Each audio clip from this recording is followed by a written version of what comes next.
Support for First Coast Connect is provided in part by Baptist Health and North Florida TPO. Good morning. I'm Ann Schindler, and this is First Coast Connect. Today, the race for Florida governor is more than a year away, but already nearly 30 people have filed to run. We talked to party-changing former pundit David Jolly about his bid for the state's top job. Later in the program, from punk rock stages to the pages of the Wall Street Journal, we talked to a local artist about personal transformation and the renovation of a new downtown art gallery. But first, he's a former Republican congressman and fierce critic of Donald Trump. Now he's hoping to be the next governor of Florida. Here to answer your questions and ours is gubernatorial candidate and Democratic frontrunner David Jolly. Good morning, David. Good morning. It's great to be with you. It is great to have you here. Thanks so much for coming. I'm glad that you're in town.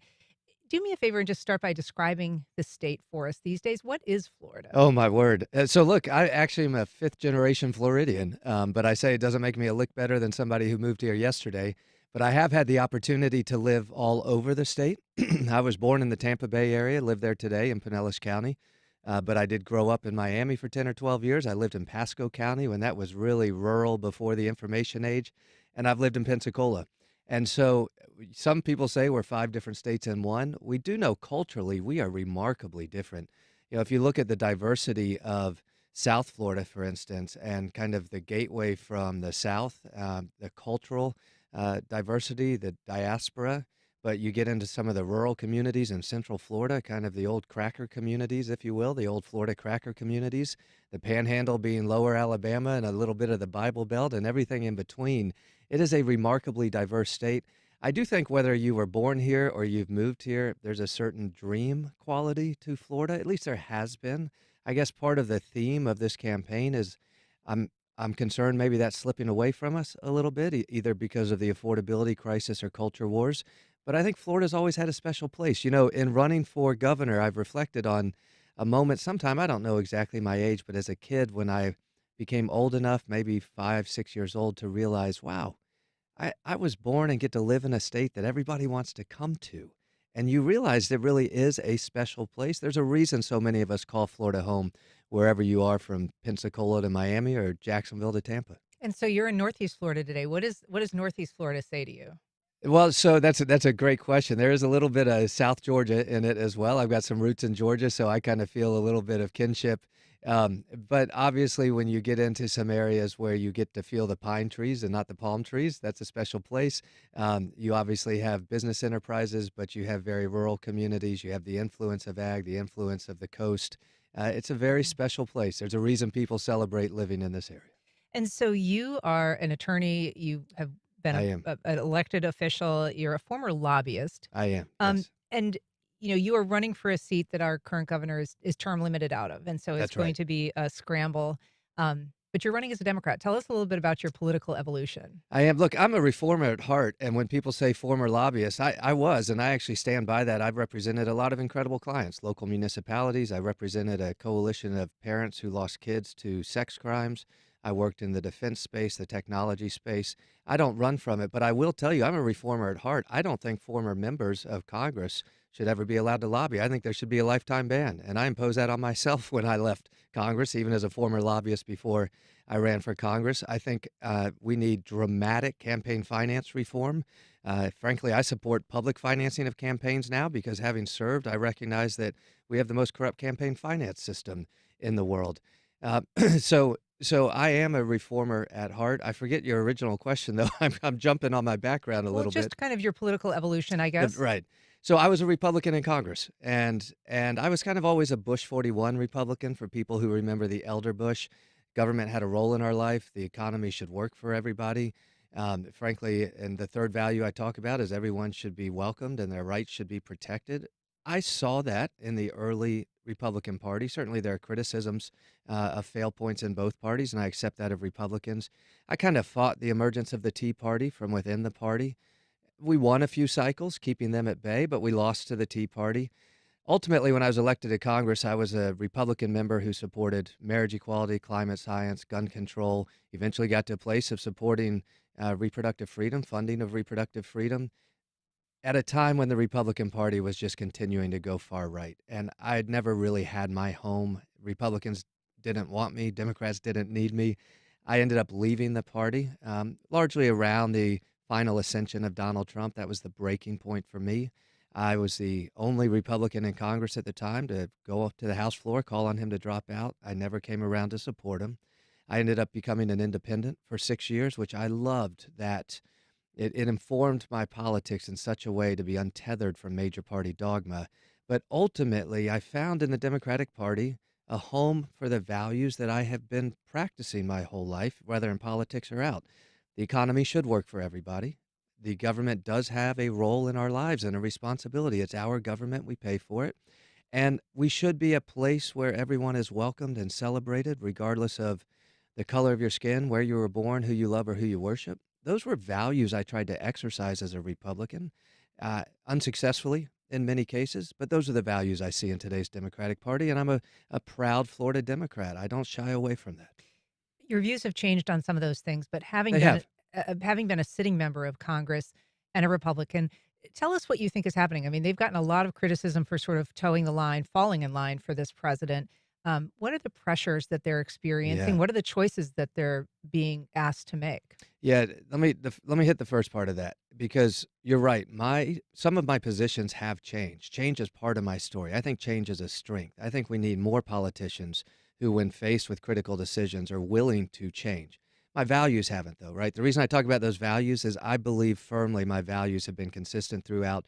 But yes, it's allowed me to grow on some issues and change. I talk about that. Look, I will never understand the negotiation that many elected Republicans have made with themselves about accepting the direction of the party, because I served with them and I know that that's not where they were. And where in the first couple of years I may have given them grace for the political pressures, the incentive structure of our elections. Look, we need dramatic electoral reforms. We need gerrymandering reform. We should consider open primaries. We have to be careful about how that impacts communities of color and other communities whose voice have been under attack. We need radical campaign finance reform. We need to do a lot to remove the incentive structure that's pushing these Republicans to just fall in line and not to speak out. They're scared to speak out. However, I don't give them grace anymore. We're 10 years into this. If you have legitimate convictions and concerns about this president, as I do, that he is doing things that are straining the constitutional order, that he is kneecapping institutions that keep law and order in place and protect the Constitution, if you truly see that and you still fall in line, I'm sorry, you don't deserve grace. This is an inflection point in American history where we have to choose as a country whether we are going to defend what has allowed this experiment in democracy to succeed on the world stage where other nations have failed, and Republicans who are allowing it to slip away from us. That is why we have elections. And that is why, frankly, I am in this race, because I think we need change. This cycle in 26, whether it's the Florida governor's race or any race across the country, is a question of change versus more of the same, because of the direction that this Republican Party, I believe, has led us into. If you're just joining us, we are talking to Democratic gubernatorial candidate David Jolly about why he's running. If you have a question or comment, you can join our conversation at 904-549-2937, or you can email us at firstcoastconnect@wjct.org. We have a call from Daryl in St. Augustine. Good morning, Daryl. Go ahead. Hey, good morning, Ann. Great show. Good morning, Mr. Jolly. Governor DeSantis vetoed the Florida's free kill law, which 93% of the legislatures voted to pass. If you became governor, would you be willing to go against something that 93% of your legislatures supported? And would you not veto Florida's free kill law? Yeah, Thanks, Daryl. We should probably at least explain a little bit about what free kill is. It's an exemption for people within a certain age who don't have children, who, if they die in medical care, you can't sue for a wrongful death. Yeah, and I think we need to empower patients and empower families over, frankly, lawyers and insurance and doctors at times. I think the most important thing we can do is get back to a place of of balanced liability in situations like this. But this involves a case where you have someone without a family member. I disagree with what Ron DeSantis did. I think Daryl's question is fascinating, though, because Is the test whether or not 93% of the legislature approves of something, or whether or not a majority of Florida voters approve of something? Because in a gerrymandered legislature, sometimes I do think we get distorted margins, but where 93% of the legislature is, I think, is a clear indicator. The area where I get more concerned about a governor going against the will of the people, in this case, 93% of the legislature, it was expressed. But if you move, say, to the constitutional amendment process, where over 50% of the state might vote to approve something, whether it's reproductive freedom, whether it's medical or recreational marijuana, whether it's open primaries, if more than 50% of the state approves that, I think the governor's responsibility is to fight for the people of Florida. To fight for the people of Florida, not to choose their own ideology, the governor's own ideology, as though it is supreme and superior to the voters or to the legislature. I think that has to be considered. That has not been the posture of this governor. We've got a call from Sally in Springfield. Good morning, Sally. Go ahead. Yes, good morning. Thank you. I just wanted to bring it home with a question. What can a governor do about the price of groceries? I can barely afford the groceries anymore, not to mention a property tax or homeowner's insurance. It's really getting slowly, it's been getting worse over the last few years. And I can't see that anything is going to change, what with the tariffs or whatever else is going on. It's bad. Thanks, Sally. Yeah, thank you, Sally. Let's hit a couple things on what are generally contributing to the affordability crisis, including groceries. But let's start with housing, because you mentioned insurance and taxes. There are very specific things we can do to make housing more affordable in the state of Florida for homeowners and renters. We are not the Fed. We cannot control interest rates. We can increase supply through additional workforce housing programs that are currently not being done through affordable housing. Workforce housing, where we provide tax credits over 40 years, or we provide land for development if in turn the units are provided for people of a certain income or a certain industry.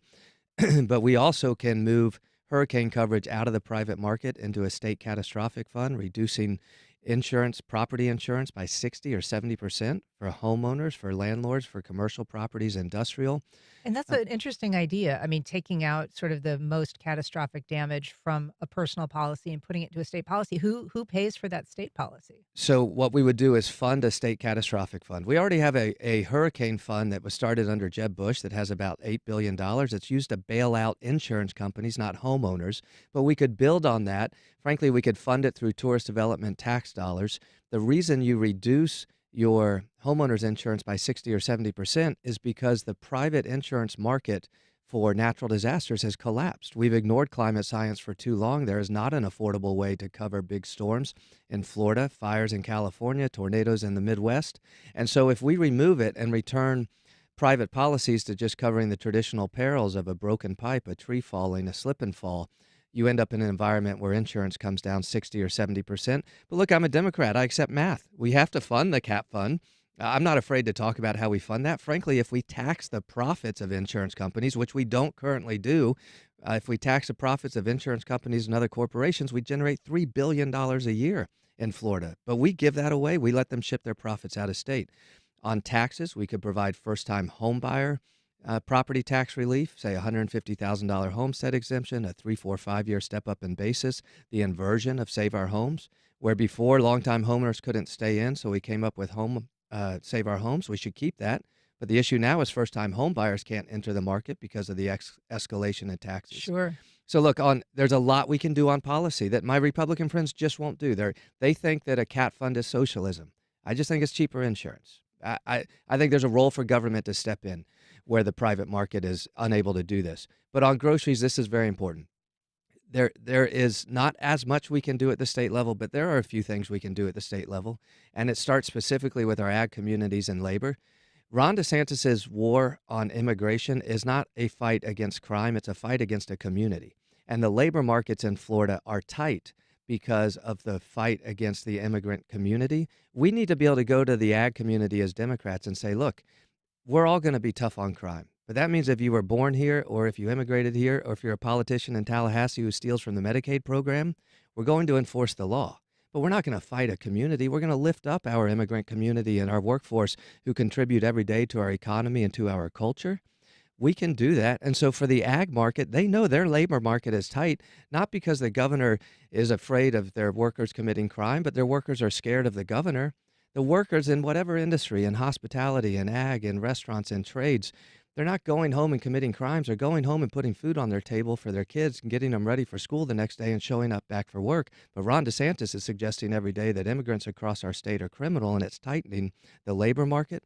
There are some areas through both that space in labor, as well as in our ag sector in the state of Florida, where we can move products and produce from farm to store to table much more efficiently if we actually have policies that support those communities. I just want to dial back for a second when you were talking about sort of stealing, or were you at a dig at Casey DeSantis, the governor's wife, and the Hope Florida investigation? I will rely on the assessment of Republican legislators who have suggested that there was probably a crime that was committed and referred it criminally, and we now know that there is a grand jury. But yes, if $10 million was diverted from the Medicaid program through the settlement with Centene at the direction of our sitting attorney general, the governor, or the first lady, it should be investigated. And being tough on crime in Florida means not attacking the immigrant community who's just showing up for work. It means attacking politicians who may have engaged in criminal activity based on the assessment and investigation of fellow Republicans in Tallahassee. In regards to Sally's question about prices, this governor has said he wants to eliminate or greatly reduce property taxes. That's his solution to the Sure. problem that Sally's experiencing. What do you think about that? I was a Republican in Congress, and Republican math never works. It never works. And so I'm afraid that they're going to look to defund police and defund public education, defund safe communities, defund clean water. That's my fear. But I will also tell you, and this is also part of my posture, maybe my leadership style, we shouldn't attack it and condemn something that we haven't seen yet. Let's see what the proposal is. Let's see what the proposal is. And let's consider it when they offer it. If it reflects a different set of values or is irresponsible in terms of providing for government services that are needed for our seniors, our vets, our storm victims, families in need of excellence in public education, if it abandons funding the basic services we need, then at that point we should oppose it. But we should also be prepared to offer some type of counter. I do think we need property tax relief for first-time home buyers. I think if we bring in some of the other revenue across the state, whether it is through tourism or construction, impact fees, whatever it might be, perhaps we can provide broader property tax relief, but the math has to work. We cannot drive ourselves across a fiscal cliff. Already we are looking at a fiscal cliff based on Republican budgeting in Tallahassee coming in about 24 months. We've got a call from Jim at the Beaches. Good morning, Jim. Go ahead. Good morning. Couple of items that I think might be worth noting. One is, why don't we go towards ranked choice voting like they do in Alaska? And then the other comment I have is sure, you can tax the corporations, but all the corporations are going to do is pass that tax on to the consumer. Why don't we look at broadening the tax base through other means, perhaps? And a lot of people say it's regressive, but a VAT tax or something of that nature, and then reduce other taxes. And I'll take my answer off the line. Thanks, Jim. Thank you, Jim. I appreciate that. Let's jump in with a tax question because, look, I do think part of being governor of the state of Florida is accepting what Bob Graham and Lawton Childs used to talk about, the basic responsible administration of government. Are we providing good roads? Are we educating our kids? Are we creating a workforce that people can enter? And do we have revenue for that? I do think in a state where we have no income tax, where we manipulate the property tax formulas, we do. That's what Save Our Homes is. And we should keep Save Our Homes. Nobody's going to oppose that. We should keep portability. But we have created rules around revenue that perhaps have allowed us to be unresponsive to some of the needs of our services. I think we need a broad conversation over the next, what does the next 10 to 20 years look like for Florida's economy, and including on the revenue side? No one is going to cripple the tourism, ag, or construction industries. Those are our main drivers. But I do think we might be a state, if we're saying we're not going to have a sales tax, we're not going to have an income tax, and we're going to limit how we do property taxes, are we going to look at our tourism economy then for a revenue driver in a state like Florida? Because people are not going to stop coming to Florida because they have to pay $2 on a rental car tax or $5 on a hotel night. Tourism is down right now because they feel unwelcome because of culture wars and because they're scared of gun violence. So if we create an environment where a Democratic governor can say, in the home of culture wars of the last 8 years, welcome back. We apologize for the culture wars. We want the world coming back, and we're going to fight gun violence for gun violence prevention. If we create an environment that people want to return to, they're not going to stop coming because of a tourist tax. We use that now. But right now, we restrict our tourist tax to only be spent on tourism, to build convention centers and to advertise Florida out of state. It makes sense, right? It's logical. It's intuitive. I'm not suggesting it doesn't. But we have crises in the state of Florida. We have a crisis of funding for public education. We need a 10-year renaissance in funding of public education. We have a crisis of homeowners insurance in the state of Florida. We don't have a crisis of convention centers in the state of Florida. I think we have to begin to look, as Jim was saying, at what does the revenue environment look like in the next 10 to 20 years in the state of Florida that allow us to prepare for the services that are needed, and then put that question in front of voters, right? Should we divert, for instance, or increase a tourist tax for the next 10 years to exclusively fund public education? Put that question in front of voters on a ballot initiative and ask them what they want Florida to look like. There's a lot of conversation, I think, that needs to be had around what the economic and revenue environment looks like in Florida for the next several decades. We have some more calls, but I want to ask, when you talk about a crisis in public education, it does seem that there has been policy changes that have greatly impacted funding for public education. That doesn't seem like a crisis. That seems like a deliberate restructuring of how we fund public education. And our governor has said, look, graduation rates are up, school grades are up. This is working. Basically, if we take funding from traditional public ed and route it to vouchers and route it to, non-traditional charter schools or even private schools, it's working. He's citing report cards from conservative organizations that frankly didn't exist 5 years ago or 10 years ago and were created to support the choice community. Now, this is very important. Choice is here to stay. Choice is here to stay. If I'm a governor that can introduce a new conversation around education as a Democrat, this is where I want it to be. The crisis for the next decade in education across the state of Florida is that our choice schools are leaving children behind. The argument from Jeb Bush 20 years ago that our public schools were leaving kids behind has been completely tossed on its head because of universal vouchers to schools with no requirements and no service standards. What do I mean by that? Right now, freedom is being sold very powerfully by Ron DeSantis and Republicans, that choice is freedom, and it's a powerful drug, right? But what families aren't aware of is you're taking your voucher to a school that is not providing the same education that our public school is. So if your first grade kid can't read, that voucher school kicks them out. If your kid needs an IEP, an individualized education program, they don't have to provide it. If your kid's on the spectrum or has a disability, they don't have to provide services. If your child wants to attain academic excellence, take trigonometry, they don't have to provide it. Arts or the trades, they don't have to provide it. So you're taking this voucher money into a private school environment where the services are failing your family. Now, we are only in the first couple of years of this. This is the growing crisis in education. The reason I'm not out here to say we're going to kill the choice program is because families want choice. Okay, let's give it to them. But let's make sure it's a fair choice. Instead of kneecapping our public schools, let's have a 10-year renaissance in public education where Florida's families want to rush into the environment that still today provides greater access to academic excellence in the trades and the arts. But then let's put the same requirements on our private schools, our voucher schools, that if you're going to accept public money, you have to provide the same standards and services as our public schools. That is real choice. That is real choice. But I think we have to get away from where perhaps Democrats have been unsuccessful in the past just attacking the choice program. As a public school principal told me recently, choice is here to stay. But the solution is to make sure our voucher schools are providing the same services and standards. And then very importantly, cap the rate of tuition, bring back means testing. 70% of first-year voucher recipients under the Universal Voucher Program were already in private schools. It wasn't helping families in need. And now those private schools are adding tuition on top of the vouchers, so the most economically challenged families can't actually access the voucher program. So you want them to have to cap their tuition increases? Cap the tuition, bring back means testing, but put the same standard requirements on voucher schools that are on our public schools, and that's real choice. Ron DeSantis is manipulating this conversation around freedom and choice, but it is underserving Florida's families. This is not a fight by me against choice. It's a fight for Florida's families. We've got a call from Tom on the west side. Good morning, Tom. Go ahead. Good morning. This is a very interesting discussion. My question is this. Mayor Deegan here in Jacksonville is having to struggle for everything against a hyper-partisan city council.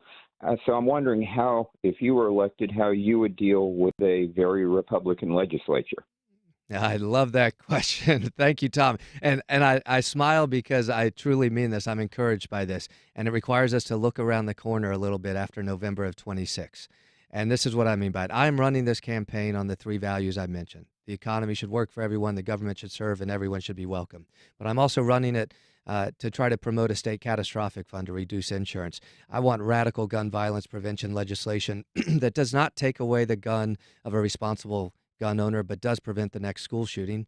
Background checks, universal and comprehensive, look at licensing, registration, possibly insurance. Those are things that I'm running on. I'm running on a renaissance in public education, on reforming the choice program. And so this is what I'm going to ask you to think about in January of 27. If Florida's voters, in a deep red state like Florida, home of MAGA, where Donald Trump lives and Ron DeSantis has had a tighter grip on a state and the party than any governor we've seen, if Florida's voters allow the Democratic Party to lead a new coalition that represents those values but is bigger than the party and brings in independents and Republicans, if Florida's voters elect a Democratic governor, not if David Jolly wins. I mean that. This is not about whether or not David Jolly wins. If a coalition emerges in the state of Florida, it will be a political coalition we have not seen in this country in decades. And so then, as a Democratic governor, the Republican legislature has to worry less about me and more about the voters, because I get to set the agenda and I get to say, you tell your voters why you're against a CAT fund or a renaissance in public education or reducing gun violence, because voters have just asked for that. And oh, by the way, the new Democratic governor has a line item veto that the Republican legislature hasn't faced in a very long time.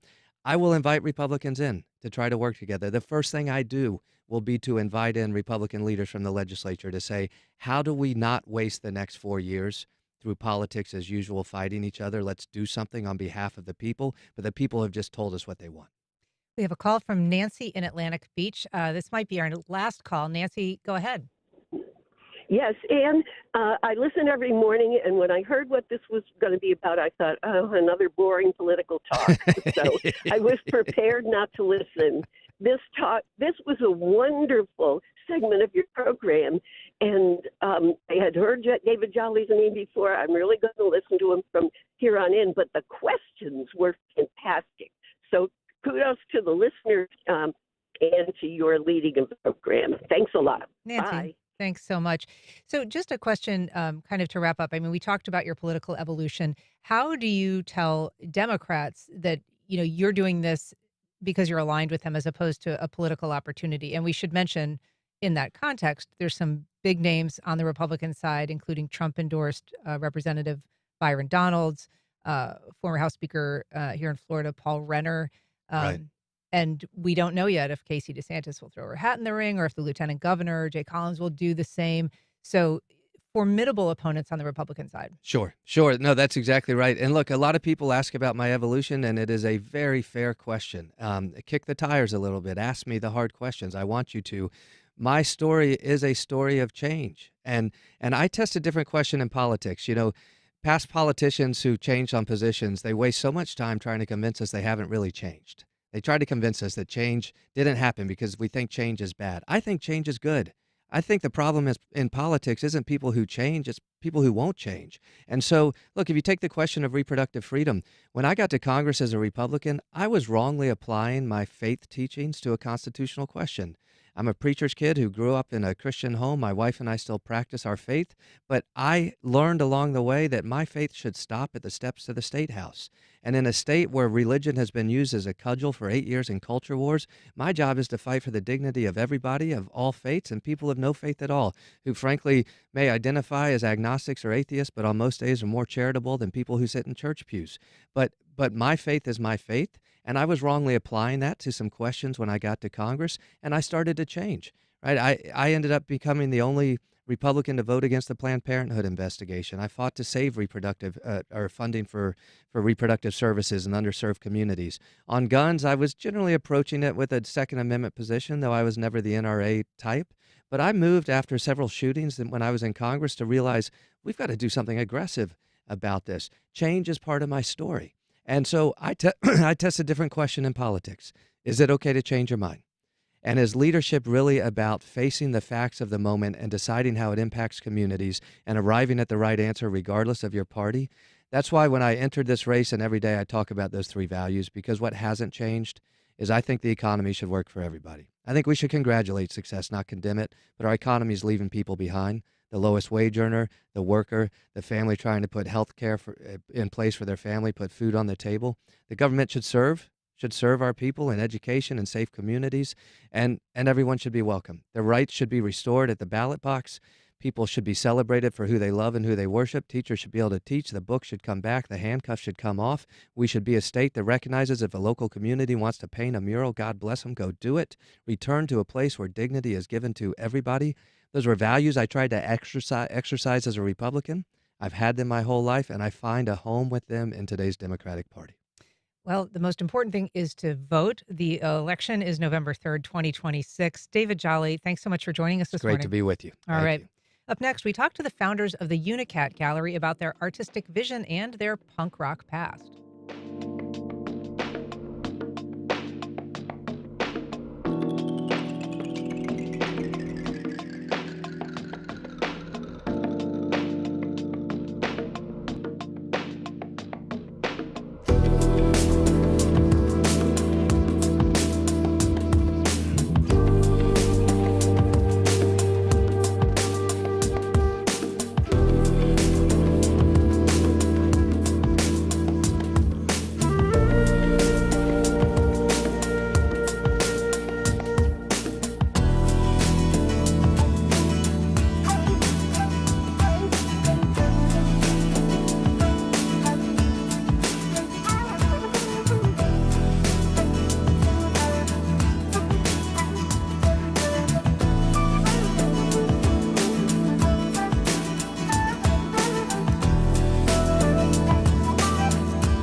Welcome back. Two local musicians and artists are breathing new life into the long-dormant Wellbrook Building on East Union Street. The Unicat Gallery is a new artist collective in the historic building. And here to tell us about it, we're joined by two established members of the First Coast art scene, Noli Novak, artist and gallery founder. Good morning, Noli. Good morning. And George Cornwell, also artist and gallery founder. Thanks for being here, George. My pleasure. Hello, Jack's Villains. Good morning. And I'm going to probably have you scooch in a little bit there, George. Thank you. So you guys are kind of artist royalty here in Jacksonville. You're transplants from New York originally. Well, George is from Jacksonville, but you all lived together in New York for years. You were punk rock musicians. You're now established artists, including you, Noli, and the work that you've done for years with the Wall Street Journal and the Stipple portraits.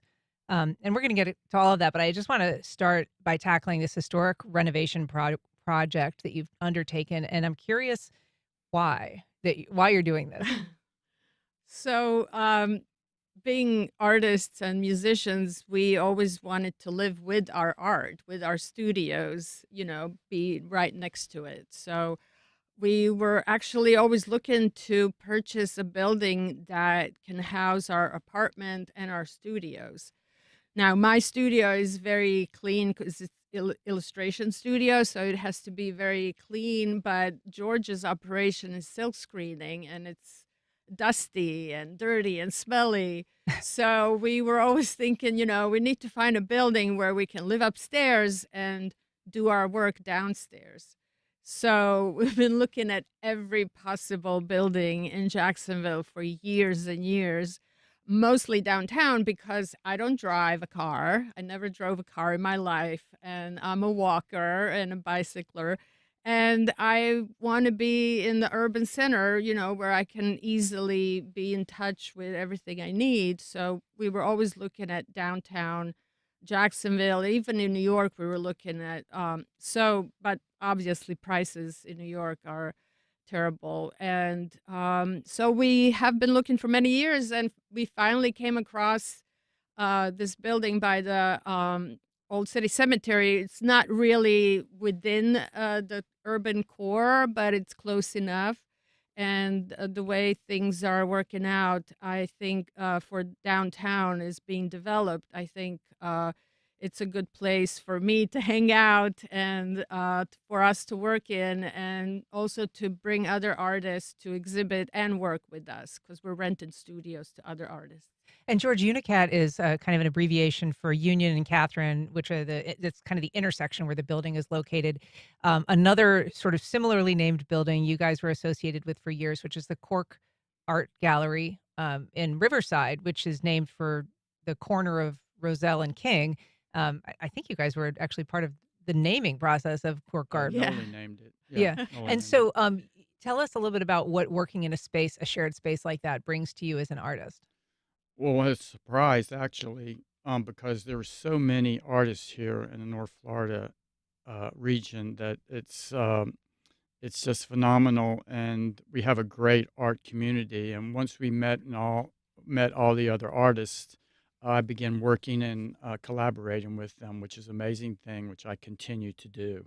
Yeah. And so is that something that you incorporate into your artwork, that kind of I don't know, artistic communication that you build, that sort of community? Yeah, that's a new phenomena of fine art printing where you collaborate directly with the artist and you really do work together. And that's something that I began doing when I started at the CoRK Arts District and continue to this day. It's very valuable. Yeah. Okay. And so this is a 1912 building. It actually was at one point kind of a saloon and a grocery store, and I think later a domestic violence shelter for women. So it's got quite a history, and I'm guessing that the renovation on it has been extensive. Has that been? I mean, it's been in the process for years. Is that right? Yeah, we purchased it in 2020, March of 2020, and we came in with the idea of renovating the top floor to be our residence, and then to open up the ceilings downstairs to make a nice art space. But we ran into some problems with the city codes for having a residential over a commercial. We would have had to keep the drop-down ceilings that the shelter had. But we wanted to open up the space, especially when we noticed we peeked through the drop-down ceiling and saw these beautiful original tin tiles. Mm. And we're like, we have to remove all this and expose the ceilings and also the brick walls. It would have been very difficult to make a residence above it. So we are using the shelter's former bedrooms to serve as small studios now. Gotcha. And we mentioned, George, that it's located across from the Old City Cemetery, which is a kind of beautiful historic cemetery. Large Marge from Pee Wee is also buried there. Alice Nunn, I think her name is. That's correct. So it is not maybe sort of the liveliest streetscape. What is it that appealed to you about being at that location? Well, one thing about it is the cemetery. There is a bit of seclusion there, which allows us to play our guitars loud, etc. But there's just a feel there that's really good. Also, we realized that the Emerald Trail really knocked us out because it's going to run right by there. And everybody at Groundworks Jackson, shout out to the Emerald Trail. The area is is the future of Jacksonville. Yeah. And it's going to be turned over in a way that we're just very, very excited and didn't have to think twice about jumping into. So you guys were in a series of bands. initially you were called GlueGun, and then later the band was known as NovakSeen, and then I think the Airstrikes. But you did a lot of touring in Europe. You had a couple of records. Is Do you feel that there's sort of a connection between the work that you're doing now and sort of the punk rock music that you produced at that time? Yeah, I mean, it was always the artists and musicians were always working together. For me, working at the Wall Street Journal in New York, all of us in the graphics department were actually musicians, and there was always this connection. We want to continue not just playing ourselves, but having some kind of a music aspect at the building. It's just that right now we're set up as a fine art gallery, and sound issues and soundproofing is going to be another thing that we'll look into later down the line. But we can definitely do art shows. We can do screenings of bands' videos. We would like to encourage bands, even if they're not active, to make videos, and then we can make events out of that alone. And we should say we are showing some of your stipple portraiture on our live stream. People will recognize the look if they're familiar at all with the Wall Street Journal, but you've done portraiture of Queen Elizabeth, Barack Obama, Donald Trump, David Sedaris, a number of thousands. You've done thousands of these. And so you've been doing it almost 4 decades. Almost 4 decades, yeah. So, but with this building now, I'm thinking of slowly putting that behind me. It's been a long time. And my fingers don't function well anymore. I'm getting too old for that. And so, I want to go back to rock and roll. All right. Well, that's great. I mean, I think it looks like a great venue for all of those things. So, George, you officially opened on August 23rd, but there is going to be another public event to sort of close the current exhibit. Is that right? In October? In this week? Yeah, this coming Saturday, we're going to be open from 5 to 10 for the closing of the inaugural exhibition that we had. And I really want to encourage everybody to come out and see the space. It's beautiful, and we're very excited about it. Yeah, and so that's October 11th from 5 to 10 p.m. You can tour the studios. You can meet the artists. You can kind of visit the gallery. So yeah, the show is the group show, the group exhibit of all the current resident artists at the building. Yeah. So well, congrats. It's a great undertaking, and I'm sure it has not been easy. But thanks so much for coming on to talk to us about it. Thanks you, Ann. Thanks so much for having us. All right. Up next, a local group celebrates 2 military milestones with a race to support veterans.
Congress Pen, dedicated to agriculture and culinary endeavors, offering field-to-fork dining and outdoor experiences on over 300 acres.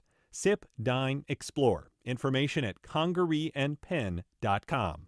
The Jacksonville Symphony presents Bewitched Broadway, October 24th and 25th. Guest artists bring Broadway magic to life with signature hits from Wicked, Phantom of the Opera, Little Shop of Horrors, and more. Tickets at jacksymphony.org.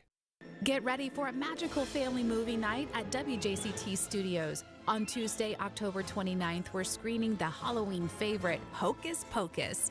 Doors open at 6:30, films at 7. Join us for a night full of spells, laughs, and the unforgettable Sanderson sisters.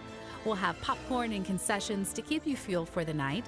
Tickets at wjct.org/film. This Halloween classic is pure magic. On the next Fresh Air, how the Pentagon and military are being transformed. Last week, Defense Secretary Hegseth told hundreds of top military commanders to end, quote, woke policies. And President Trump suggested using the military against the enemy from within. Trump has deployed the National Guard to several U.S. cities. Our guest will be the Atlantic's Nancy Youssef. Join us. Today at noon on WJCT News 89.9. The International Space Station is a monument to human cooperation, playing host to astronauts from around the world, even if their home countries aren't playing nice back on Earth. But NASA will deorbit the ISS in 2030 and hand the reins of space station development to private companies. What does this mean for humanity's stellar future? That's next time on 1A. Today starting at 10 on WJCT News 89.9.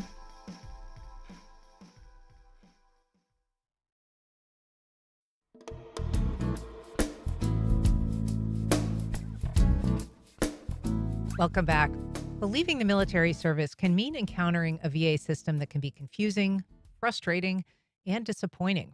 That was the experience of my guest, TJ Glover, and a big part of the reason that he founded his nonprofit, Helping Hands for Heroes. TJ, thanks for being here. Oh, thank you. Thank you for having me. We're also joined by Fontaine Johnson, the group's chief operating officer. Good morning, Fontaine. Good morning. So, TJ, your group is hosting a 5K fundraiser this Yes. weekend. What are you raising money for?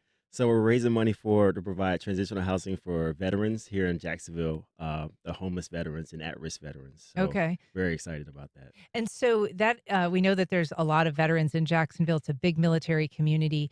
What are some of the frustrations that you personally experienced and that they experience when they're kind of exiting the service? Well, I think the transition, the lack of understanding of resources that are available isn't as prominent as we wish it could be. I'm a service member, did 10 years in the Army, and I think that organizations like myself can help bridge the gap between leaving a service and then coming into regular civilization of normal civilian, right?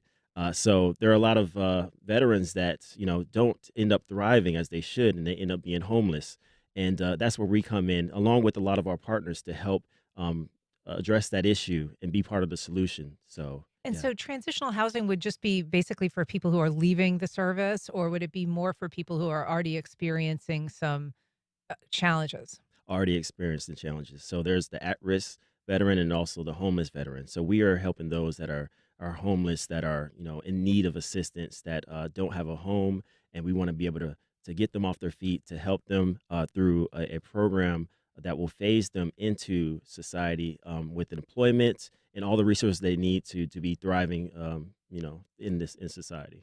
And you have said that this is going to be an 82-bed facility, which seems very specific. Is Yes. there a reason that you've chosen that? Where would it be?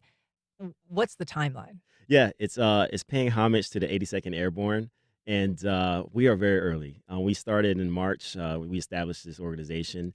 We looked for the phase one of that to be next year. I'd say October of next year is our plan. With our partners, we can expedite that. So we'll start to get our first veterans through it. But in the meantime, we're helping out veterans through our programs and services. We're feeding the homeless. We're also having events to build morale, give them gifts, and have a camaraderie that they're used to when they're in the military. We're now bringing it as we're trying to get to the place of providing the facility for homeless veterans. And Fontaine, you work with a group called True Vet Solutions. What is the overlap between that and the Helping Hands? All right, so True Vet Solutions, what they do, they help with the VA compensation side. They file for the claims and they get the veterans a percentage of what they should be getting when they get out of the service. That's the for-profit side, and what we do at Helping Hands for Heroes is the nonprofit side. So the veterans that don't have the same opportunity and access to be able to go through that process, we're going to go ahead and take care of them on the backside.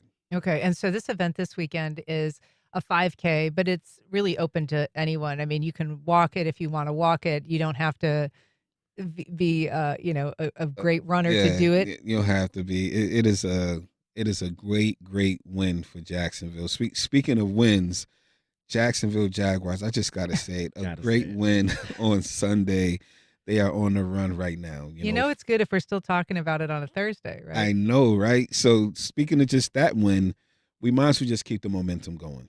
You know, the Jags are doing great. The city's on fire. We got this race this weekend. They're actually going to be there. Okay. The mascot is going to be there. The mascot, the Roar. Yep. The cheerleaders, the Sharks. It is going to be a great thing for the city, and we just asking everybody to just come out and support it. And it's starting and finishing, I guess, at the USS Orlick, which is also celebrating its 80th anniversary this weekend and celebrating the 250th of the Navy on Monday. It's going to be a party. There you go. So many birthdays. It's our first, our first race, our first run, actually our first fundraiser. Yep. Our coming out party. It's a coming out party. So the city just needs to be there. It's going to be great. Yeah. All right. So it's the Run Up for Heroes 5K. It's this Saturday. It starts at 8 a.m. So get up early. It's at the USS Orlick, as we said, and you can register online at handsforheroes.org. TJ, Fontaine, thank you both so much for being here. Appreciate it. We appreciate you. We appreciate you. I'm going to be there. TJ's going to be there. It. The Jags are going to be there. We just need the city to be there. It is great. We actually received a letter from the mayor supporting the race. She's not going to be able to be there. She also has her own race that's going on. Sure. But just getting a signed, sealed stamp from the mayor letting us know that it's great work that we're doing in the city. It's increasing our morale right now. So good things happen in the city of Jacks. Absolutely. All right. Congrats. Thanks for being here. Appreciate it. Thank you. And that's our program. Thank you for listening. If you have comments or questions, you can send either to First Coast Connect at WJCT.org. And if you missed anything, you can catch our rebroadcast tonight at 8 o'clock, or you can find our entire archive on your favorite podcast platform. First Coast Connect is produced by Stacey Bennett. Our associate producer is Isabella Casapow. Our show is directed by Brady Quorum, and our music is performed by Club de Belugas. Join us tomorrow when our Media Roundtable talks all about the week's headlines, including the Duval County School Board's decision to cancel the planned sale of its downtown headquarters. I'm Ann Schindler. You've been listening to First Coast Connect on WJCT News 89.9.